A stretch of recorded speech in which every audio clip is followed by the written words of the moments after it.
आप देख लीजिए धीरे धीरे सचेत हो जाए और जो बच्चे चले जाएंगे ये सच्चाई का पर्दाफाश होगा।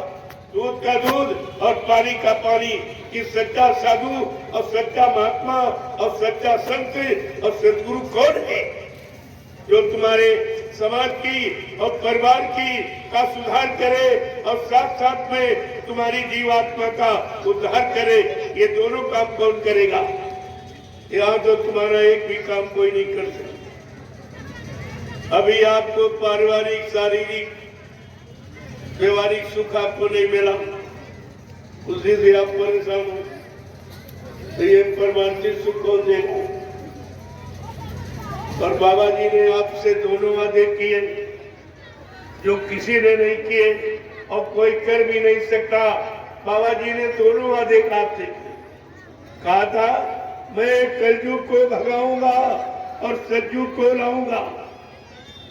कलयुग माने खराब व्यवस्था, मार काट हिंसा चोरी कत्लेआम व्यभिचार कुचार, इसको कलयुग कहते हैं।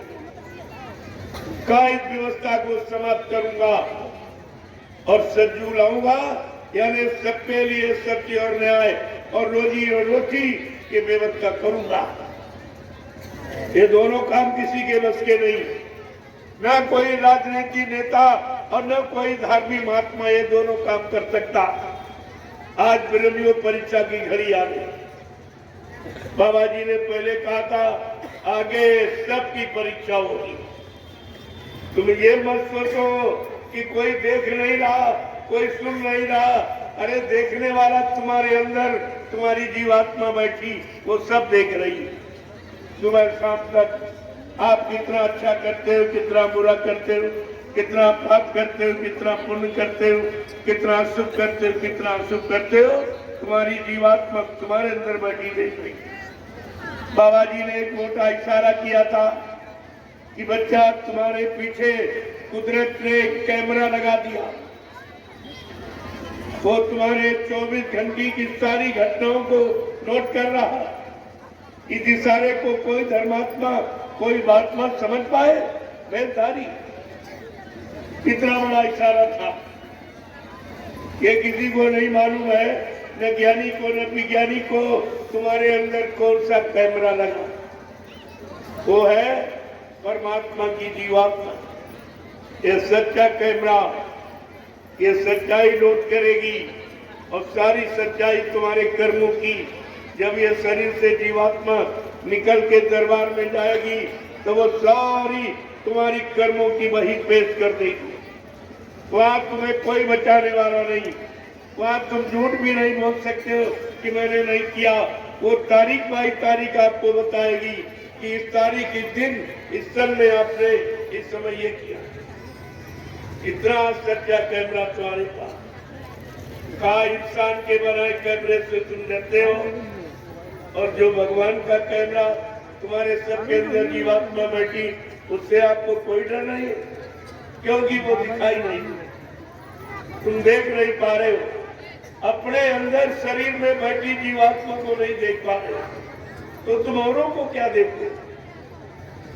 इसीलिए तुम दूसरे की निंदा बुराई गाली गलौज अपशब्द भरे ये सब बोझा क्यों लाद रहे हो?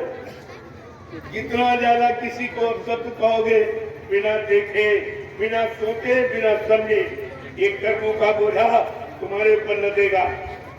फिर तुम कई जन्म लग जाएंगे इसको धोने के लिए। तुम अभी एक खेल कर्मों का नहीं जानते। कर्मों का यानी माया का पसारा और कर्मों का हिसाब, ये दोनों किसी के बस के बात नहीं। कोई ज्ञानी ध्यानी विज्ञानी इसे नहीं बता सकता कि कर्मों का हिसाब कहाँ होता है और माया का पसार ये कितना बड़ा और कितने लोग तक जाता है, ये तो जानकारी किसी को है नहीं। इसीलिए भारत देश परेशानियों में चला गया।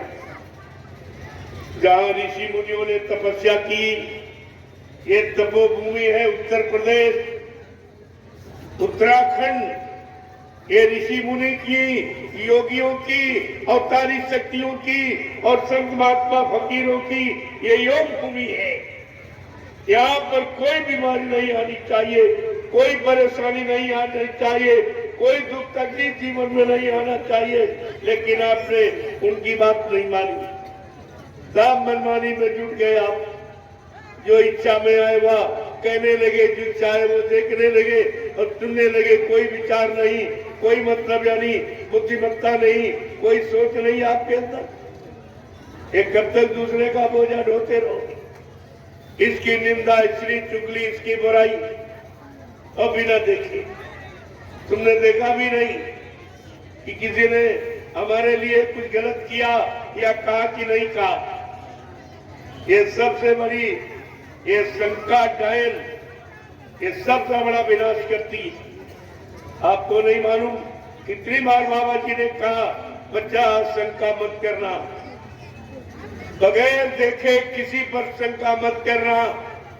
शंका विनाश का कारण है। शंका अगर परिवार में आ जाए, भाई भाई में तुरंत बंटवारा करा देती।